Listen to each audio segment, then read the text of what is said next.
If you notice that a loved one is drinking more than they normally would, or maybe they've gone through 2 weeks, they've been drinking every single day, you may want to say, hey, is there something going on?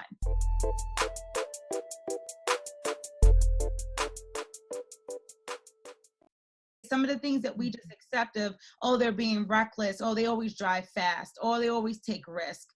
Is it that? Or is that a sign that they're not coping well with something going on? So I also think that, especially in our community, there's things that we kind of poo-poo away as, oh, that's just Johnny, or that's just Bob, or whatever, when maybe it's not. Maybe that is them needing help, but we just don't even recognize that.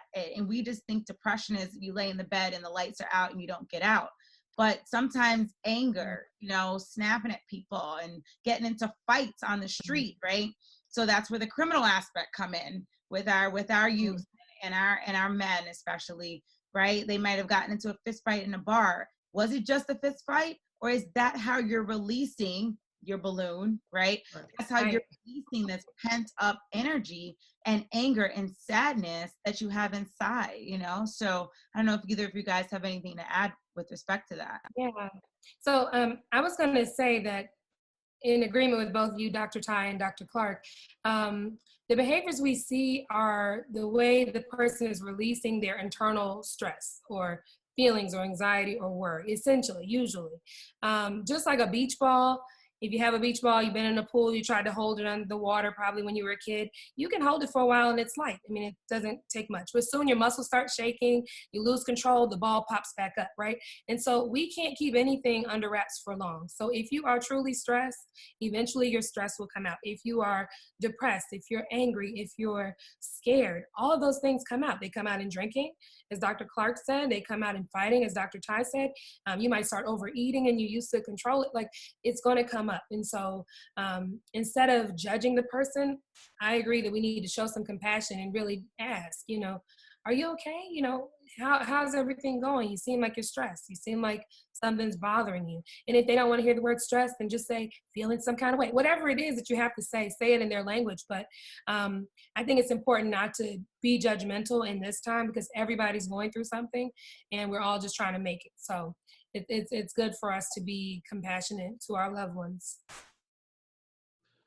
Absolutely. As I was hearing you, Dr. Bell and Dr. Ty, speak about this important topic, I couldn't help but think about the school to prison pipeline that we see that especially that affects Black and brown children. And so, when I think about these, our youth that go to school, right, and they're getting arrested for, minor infractions, and with this zero tolerance policy that we have now, and with school resource officers not really addressing the underlying issue, right? So if a kid comes to school and my favorite term is acts a fool, okay? So acts a fool in class, right? Is it reasonable that, or could we actually say that, okay, do we ask ourselves why? Why is Tyrone acting a fool today?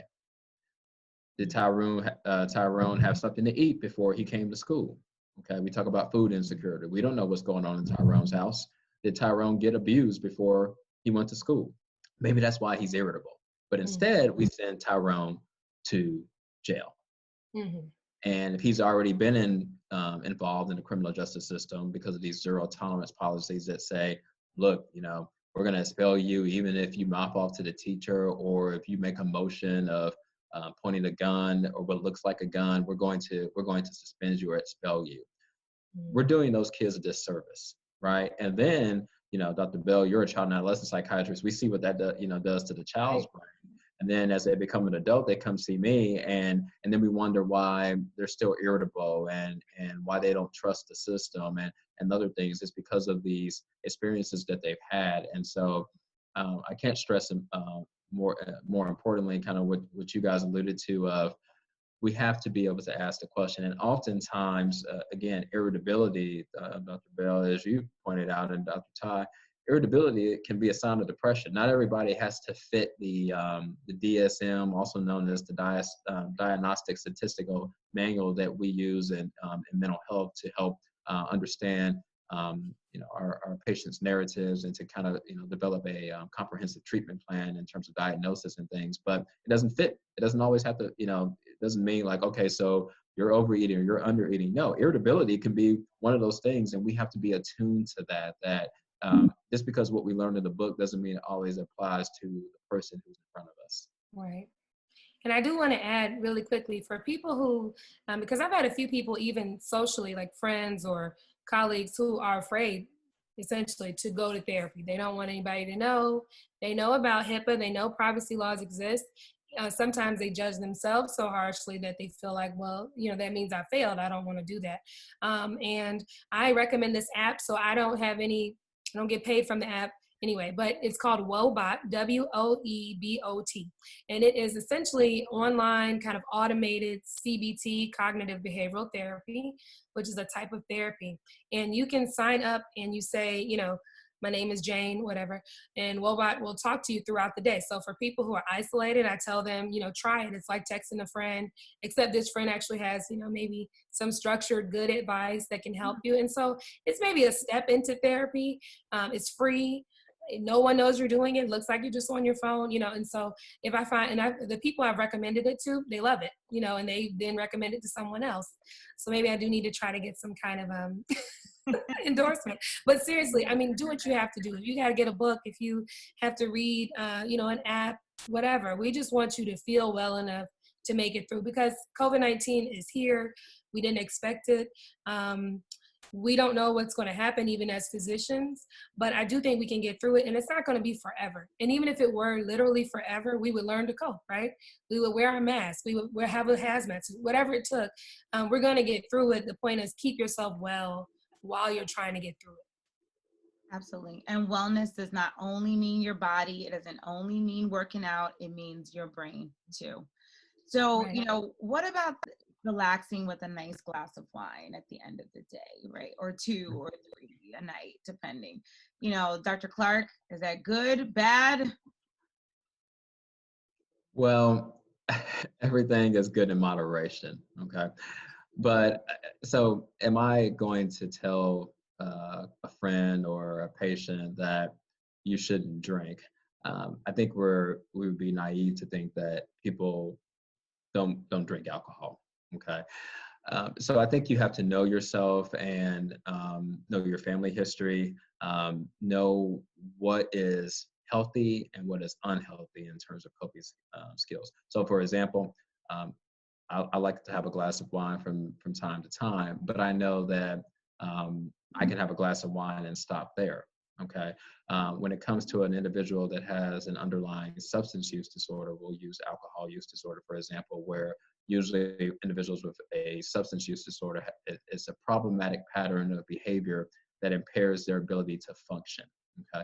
And so I think people have to be mindful of what they are consuming. So if for example, if you're using alcohol to cope with grief, which we already alluded to comes in many shapes and forms, then one would have to kind of question, why am I doing this? Is alcohol starting to become a problem for me?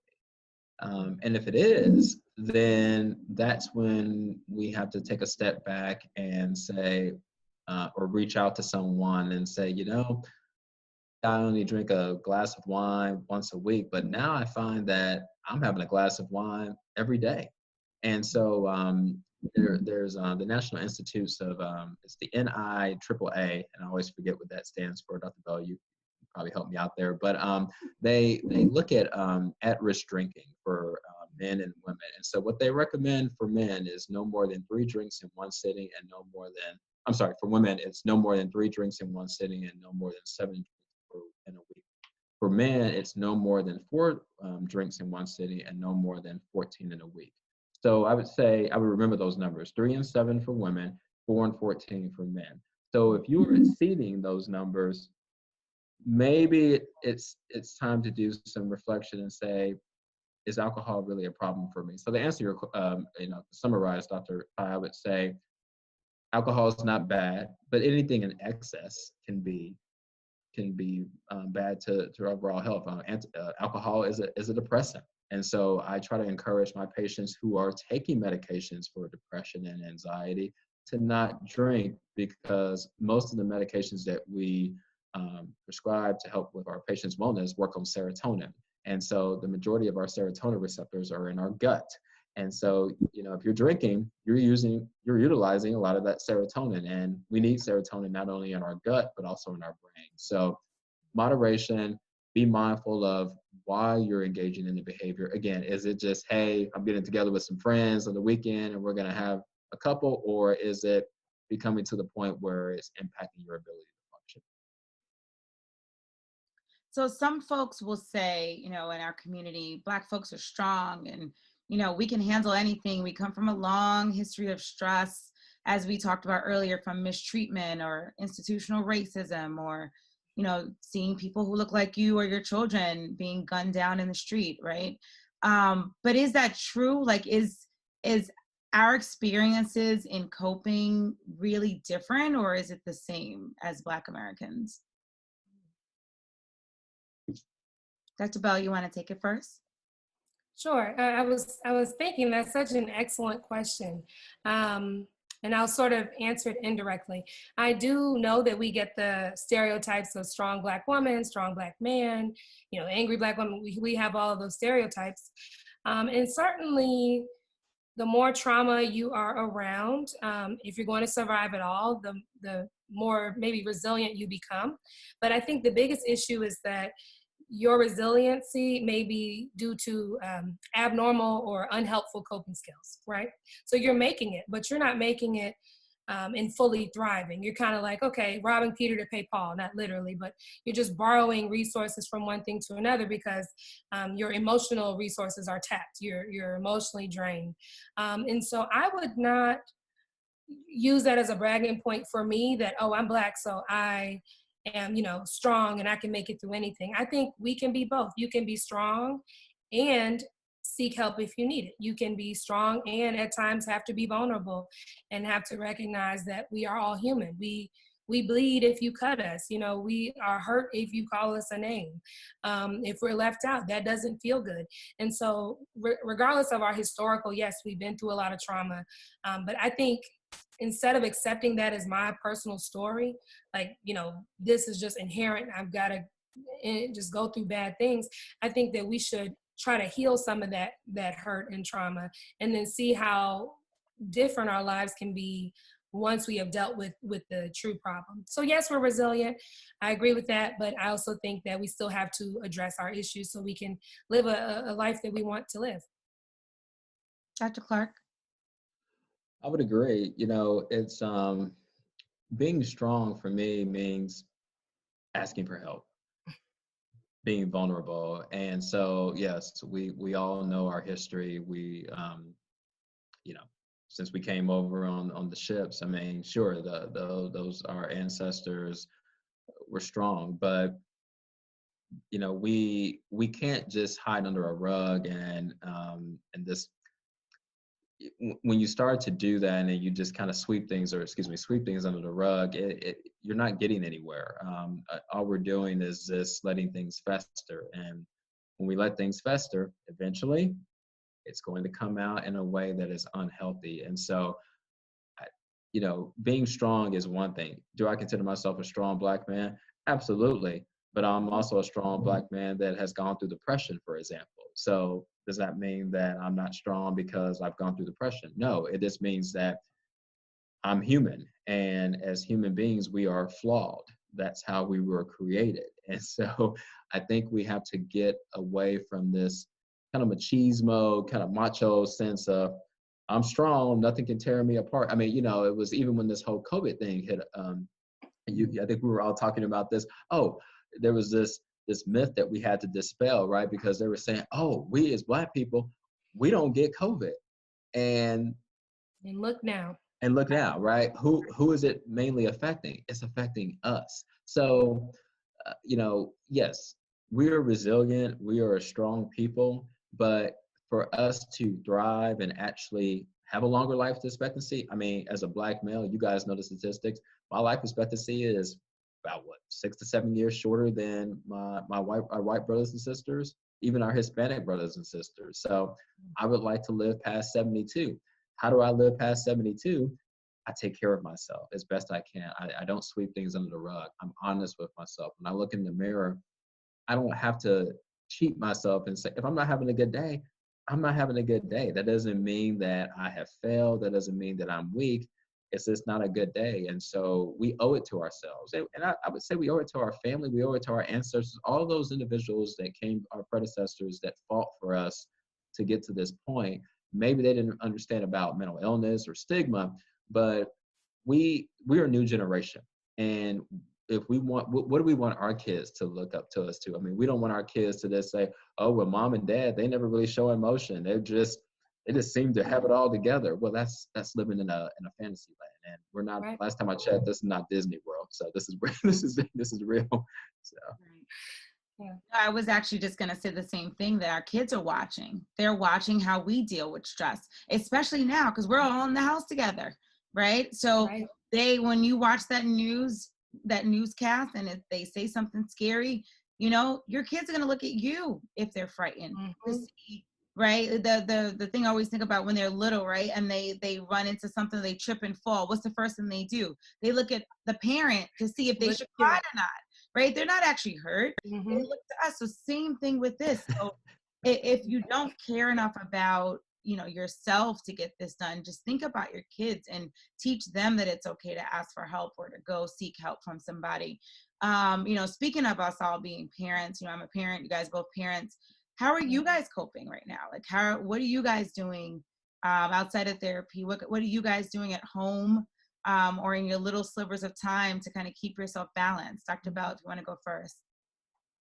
Sure. So the first thing I would say I'm doing is I try to keep my son's, because he's 3, his understanding of COVID-19 coronavirus kind of in check, right? Because you never know what kids are hearing. They go to school with other people. They might hear things that are very scary to them. As a child and adolescent psychiatrist, I must say, kids, their imaginations will run wild. And so as the parent, you are right, Dr. Ty, you have to model, kind of be what you want them to expect to be normal, and so if I hear something scary, then I just say, oh, if he notices, I'm like, okay, well, they're talking about the virus, let's put on something else, or let's go for a walk, or let's go outside, let's dance, and I try to do a lot of distracting, truthfully. We go over, and I'll just talk about this really quickly with kids. We go over good hygiene, which you should do whether it's coronavirus, novel coronavirus or not. I say, let's wash our hands again, or you touched your face, we have to go back, and just kind of keeping it calm and routine. But for myself, I believe in wellness. I believe in trying to stay as fit as you can, doing 20 minutes with some music. I turn on Pandora. It's the free version, so it's really no excuse. You can do that.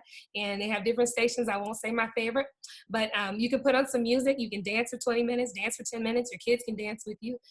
There are free YouTube videos you can do. I do a lot of journaling. I've always loved writing since I was really young, but sometimes, if you don't want anybody else to know, it's still good to get it off your chest, get it out of your head, onto a sheet of paper, in your journal, on your phone if you don't want anybody to read it. And that just kind of relieves the pressure. So, I'm stealing little moments of time and just making the most of it. But last thing is that for me, as horrible as coronavirus is, it hasn't been all negative. Like you mentioned, your blood pressure was decreased because you were home. I have a friend who lost 40 pounds since January because all of a sudden they're able to say, oh, I have a break from work. Let me go work out, or I have time to cook my own lunch. I'm not going to go out to eat, so I don't have to get unhealthy food. So I'm just saying, there are glimpses of good things happening, and it doesn't negate the bad ones. It doesn't take away the bad things, but we can still make the most of it because we're going to come out. So do you want to come out better? Do you want to come out barely making it, or you expect it not to come out? Like we're kind of going to have to hope for the best here. Absolutely. Yeah. Dr. Clark? To piggyback off of what Dr. Bell was saying, the words that came to my mind was silver linings, and that's what I've been trying to focus on, and as well as my wife and daughter during this pandemic. I think sometimes it's easy to don't want to use the word complain, but you know, again, we talked about grief, right? You know, what we're used to, what we don't have access to right now. But I think for me, it has allowed me, this pandemic has allowed me to be home more. You guys all know, all three of us, we travel a lot for meetings, and usually I'm used to traveling with my wife, but that has changed now that we have a daughter, and so someone has to stay home, and usually it's her because of the things that I'm involved in. But now that most of our meetings are canceled, it allows me more time at home.